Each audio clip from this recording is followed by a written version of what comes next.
துன்பங்கள்லேருந்து விடுதலை அப்படின்னா என்ன மாதிரி துன்பத்திலேருந்து விடுதலை அடைய முடியும்?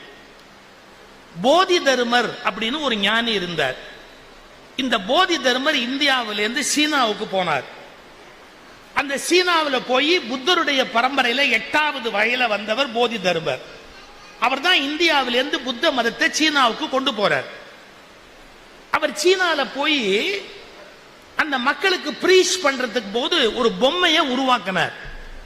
இப்ப நம்ம தஞ்சாவூர் பொம்மைன்னு வச்சிருக்கோம் இல்லையா? தஞ்சாவூர் பொம்மை கீழே வெயிட் இருக்கும், இப்படி உருண்டையா இருக்கும்.